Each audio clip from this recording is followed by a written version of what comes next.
Hello बच्चों, good morning all of my students.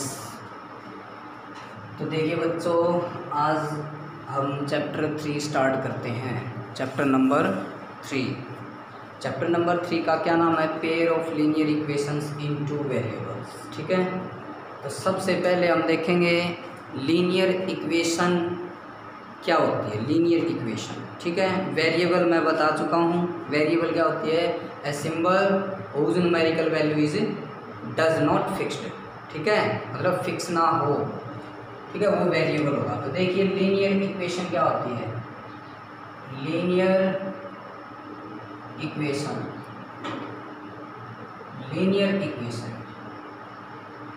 इसकी definition है भाई, एन इक्वेशन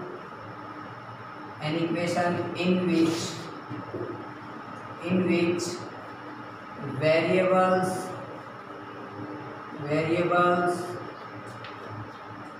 exponent या variables degree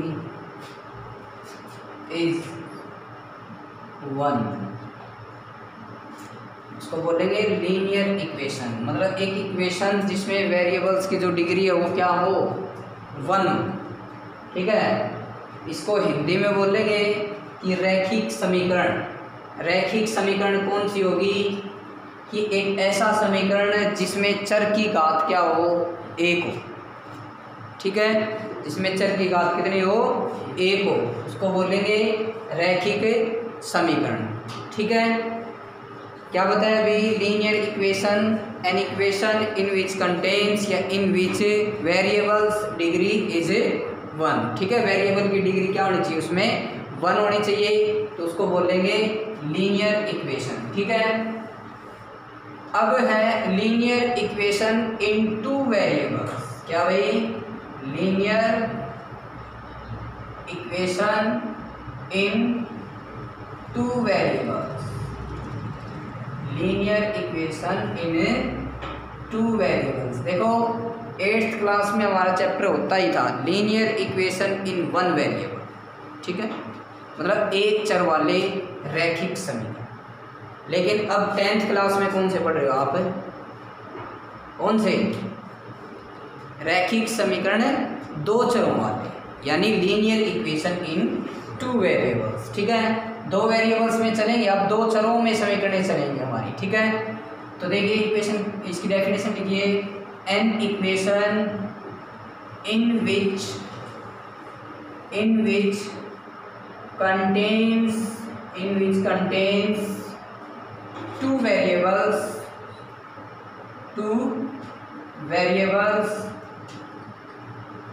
and its power या its degree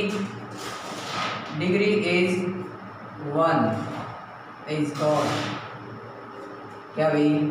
linear equation in two variables. समझ गए? क्या भाई? लीनियर इक्वेशंस इन टू वेरिएबल्स की डेफिनेशन क्या हुई? An equation in which contains 2 variables. मतलब एक ऐसी इक्वेशन जिसके अंदर 2 वेरिएबल कंटेन करते हो, एंड इट्स डिग्री, मतलब वेरिएबल्स की जो डिग्री है वो क्या हो? 1 हो। ठीक है, वेरिएबल्स की डिग्री कितनी होनी चाहिए? 1 होनी चाहिए, उसको बोलेंगे linear equation in 2 variables. Hindi में बोलेंगे इसको 2 चरों वाले रैखिक समीकरण की परिभाषा क्या है? एक ऐसा समीकरण जिसमें 2 चर विद्यमान हो, 2 चर हों और उनकी घात क्या हो?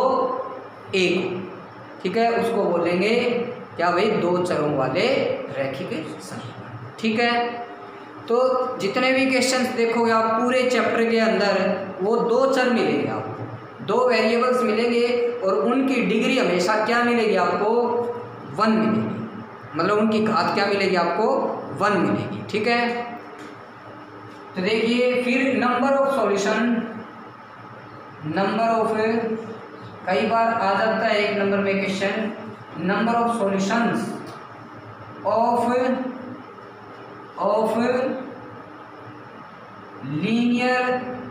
Of linear equation in two variables मतलब नंबर ऑफ सॉल्यूशन इसके भी टू वेरिएबल्स में अगर इक्वेशन है, लीनियर इक्वेशन है, तो उसके नंबर ऑफ सॉल्यूशन कितने हो सकते हैं? कितने होंगे? Infinite number of solution. कितने होंगे भाई? इनफाइनाइट नंबर ऑफ सॉल्यूशन भाई, मतलब अपरिमित रूप से अनेक दो चरों वाले रैखिक समीकरण यानी linear equation in two variables है। तो मैं एक इक्वेशन ले लेता हूँ x + y = 2। ठीक है, x + y = 2। देखो ये linear equation in two variables है या नहीं, क्योंकि दो वेरिएबल कंटेन कर रहे हैं x और y। ठीक है, और इनकी डिग्री कितनी है? 1 है। तो इसलिए इस समीकरण को क्या बोलेंगे? Linear equation in two variables. Hindi में क्या बोलेंगे? दो चरों वाला रैखिक समीकरण। बात समझ में आ रही है? तो इसके हल कितने होंगे? कई बार एक नंबर में आ जाता है क्वेश्चन, क्या भाई कि दो चरों वाला रैखिक समीकरण है, उसके हल कितने होंगे, उसके सॉल्यूशन कितने होंगे, नंबर ऑफ सॉल्यूशन कितने होंगे? तो कितने होंगे भाई? इनफाइनाइट नंबर ऑफ सॉल्यूशन, यानी अपरिमित रूप से अनेक। कैसे होंगे? देखिए ध्यान से, y = यहाँ से y की वैल्यू निकाल लेते हैं, ये प्लस का x साइड जाके माइनस का x हो जाएगा। देखो सॉल्यूशन होता क्या है? सॉल्यूशन वो वैल्यूज होती हैं वेरिएबल्स की जो गिवन इक्वेशन को क्या करती हो? सेटिस्फाई करती हो। ठीक है, वो उसके सारे सॉल्यूशन होंगे। तो एक बात बताइए, जब मैं यहाँ पे x की जगह 1 रखूंगा, when x = 1, y = क्या आएगा?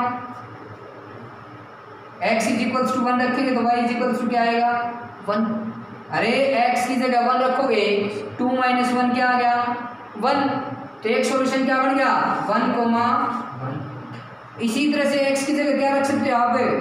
2, और y की जगह y कितना आ जाएगा? देखो x की जगह 2 रखोगे तो 0। अरे x की जगह 2 रखोगे तो यहाँ पे y की वैल्यू कितनी आएगी? 2 - 2 0। तो सॉल्यूशन क्या बना?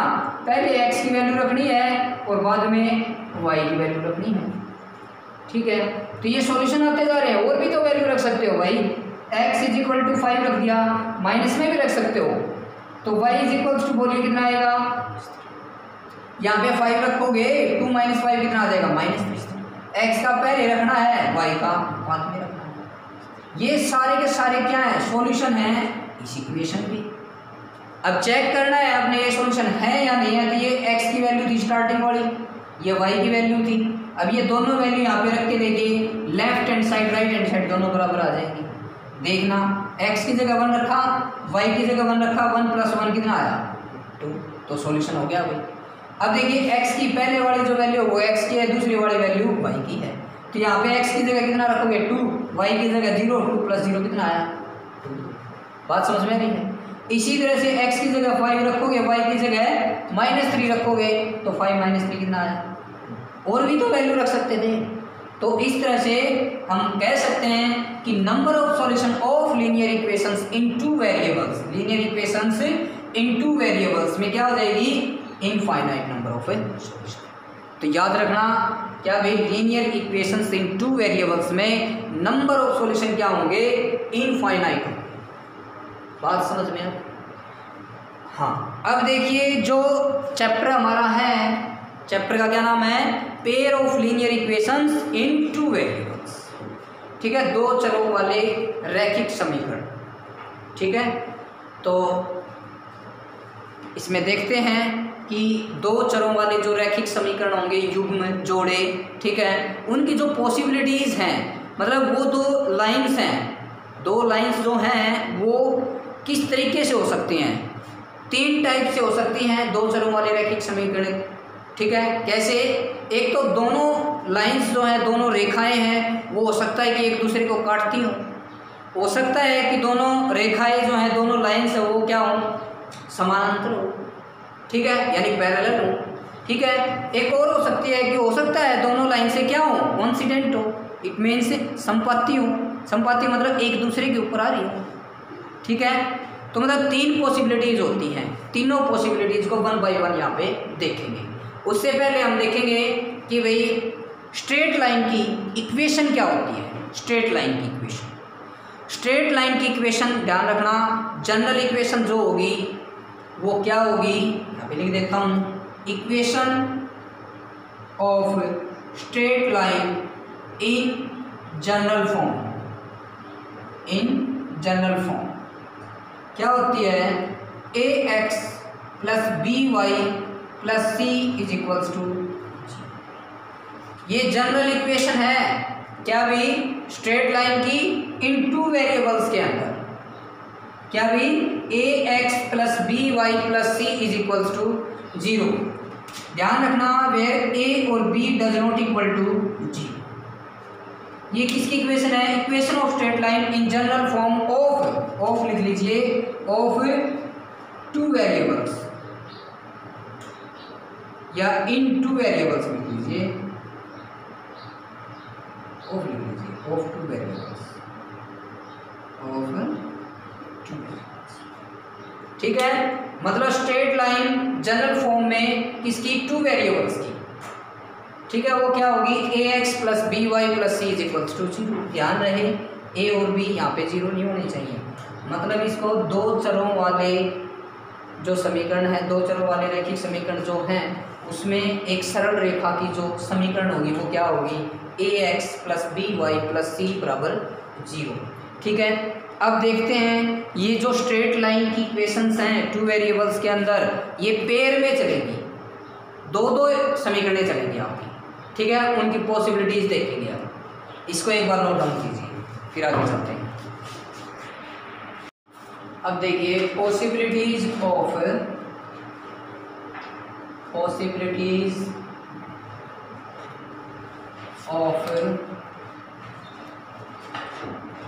a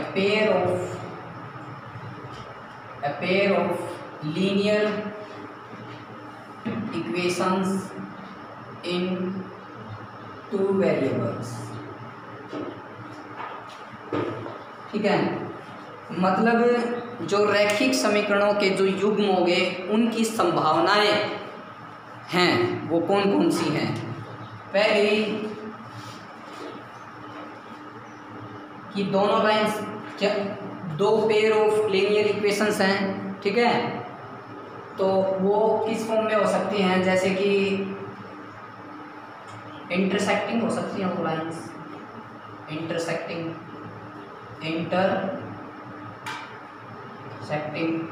ठीक है। इंटरसेक्टिंग ऐसे यानी एक दूसरे को क्या करती हूँ, काटती हूँ। जब pair of linear equations in two variables में अगर वो इंटरसेक्टिंग आ जाए तो आपसे पूछे कि कितने सॉल्यूशन होंगे, तो उसका केवल एक ही सॉल्यूशन होगा। कितने सॉल्यूशन होंगे, नंबर ऑफ सॉल्यूशन कितने होंगे, इन दोनों के पूछ रहा है। अब जो ए का भी सॉल्यूशन, पहली जो इक्वेशन है टू वेरिएबल्स में और दूसरी जो इक्वेशन है टू वेरिएबल्स है, इन दोनों का एक मतलब दोनों का जो सॉल्यूशन है वो क्या होगा, केवल एक सॉल्यूशन होगा। मतलब जितने पॉइंट पे वो करती हैं दो स्ट्रेट लाइन उतने ही उसके सॉल्यूशन होते हैं। तो ये देखिए कितने पॉइंट पे कट करी है ये दोनों लाइनें, केवल एक पॉइंट पे, तो इसके नंबर ऑफ सॉल्यूशन कितने हुए भाई, एक, समझ गए। फिर है दूसरा पैरेलल, क्या हो जाए वो, पैरेलल हो जाए। इसको हिंदी में बोलते हैं प्रतिच्छेदी, क्या बोलते हैं, प्रतिच्छेदी, ठीक है। और यहाँ पे हलों की संख्या लिख लेना हिंदी में, और यहाँ पे पैरेलल यानी समांतर, ठीक है, समानांतर। तो देखिए अब पैरेलल है यानी एक लाइन ऐसे चलेगी, एक लाइन ऐसे चलेगी। तो बताइए क्या ये दोनों लाइंस हैं, इनका कोई सॉल्यूशन आएगा, नहीं आएगा, क्योंकि मैंने बता दिया जब तक दो लाइंस अगर कट नहीं करेंगे उसका नंबर ऑफ सॉल्यूशन नहीं आ सकते। तो इसमें नंबर ऑफ सॉल्यूशन कितने होंगे, नंबर ऑफ सॉल्यूशन बताइए, 0, कितने होंगे, 0। इसमें नंबर ऑफ सॉल्यूशन एक भी नहीं होगा, ठीक है। थर्ड है क्या भाई, कॉन्सिडेंट, क्या हो, कॉन्सिडेंट। कॉन्सिडेंट में क्या होता है, जैसे ये एक लाइन है, ठीक है, इसी के ऊपर एक और लाइन है, दूसरी लाइन भी इसी के ऊपर है, ठीक है। एक लाइन की एरो यहाँ पे दिखा देता हूँ, एक लाइन की एरो यहाँ पे दिखा देता हूँ, ठीक है। तो दोनों लाइंस एक दूसरे के ऊपर आ गई। देखो कितने पॉइंट्स हो गए, बहुत से पॉइंट हो गए जहाँ पे ये कट करके जाएंगे एक दूसरे को। यहाँ पे नंबर ऑफ सॉल्यूशन कितने होंगे बताइए, infinite number of solution, infinite number of solution. और समझ में आई? यानी कॉन्सिडेंट में जो नंबर ऑफ सॉल्यूशन होंगे इसको हिंदी में बोलते हैं संपत्ति। ठीक है, संपत्ति में जो हलों की संख्या होगी, नंबर ऑफ सॉल्यूशन जो होंगे वो इनफाइनाइट होंगे, अपरिमित रूप से, अनेक। समझ गए? तो ये नंबर ऑफ सॉल्यूशन पूछ सकता है कि भाई जब दो लाइंस जो हैं pair of linear equations in two variables वो पैरेलल है तो उसके नंबर ऑफ सॉल्यूशन बताइए, 0, एक भी नहीं होगा। समझ गए? इसी तरह से कॉन्सिडेंट में कितने होंगे, इनफाइनाइट नंबर ऑफ सॉल्यूशन होंगे, और इंटरसेक्टिंग में कितने होंगे भाई, बात समझ में आई? अब है ये जो लीनियर इक्वेशंस इन टू वेरिएबल्स में है, इसको रिप्रेजेंट कितने तरीकों से हम कर सकते हैं? क्या अब representation of a pair of linear equations in two variables। तो दो मेथड पढ़ोगे क्या भाई? नंबर 1 एल्जेब्रिकली, नंबर 1 क्या भाई, एल्जेब्रिकली, ठीक है। नंबर 2 ग्राफिकली, क्या भाई, ग्राफिकली। दो मेथड पढ़ोगे। एल्जेब्रिकली कैसे? जैसे कि ये इक्वेशन लिख दी मैंने, a1x प्लस में b1y प्लस में c1 = 0, ठीक है। और a2x प्लस में b2y प्लस में c2 = 0, ठीक है। समझ रहे हो? a1 a2 b1 b2 c1 c2 यहाँ पे क्या है, कोई भी रियल नंबर्स हैं, कोई भी नंबर्स हो सकते हैं, ठीक है। अब देखना ध्यान से, ये हो गया एल्जेब्रिकली रिप्रेजेंटेशन। इसको हिंदी में क्या बोलते हैं? एल्जेब्रिकली को बीजीय गणितीय निरूपण, ठीक है। क्या? बीजीय गणितीय निरूपण। और ग्राफिकली को ग्राफ, ठीक है, ग्राफ से निरूपण जो होता है। दो तरीके होते हैं। तो देखो मतलब वेरिएबल्स और कांस्टेंट ये जो लिए जाते हैं इसको बोलते हैं एल्जेब्रिकली। ग्राफिकली इन्हीं लाइंस को ऐसे भी तो रिप्रेजेंट कर सकते हैं कि एक लाइन ऐसे चली जाए, ठीक है, और एक लाइन ऐसे चली जाए। समझ गए? तो ये मान लो ये लाइन लिख दी मैंने, a1x प्लस में b1y प्लस में c1 = 0, और इस लाइन को मैंने लिख दिया क्या भाई, a2x प्लस में b2y, ठीक है, प्लस में c2 = 0। तो ये जो रिप्रेजेंटेशन हुआ इसको बोलते हैं ग्राफिकली, ठीक है, और इसको एल्जेब्रिकली, ठीक है।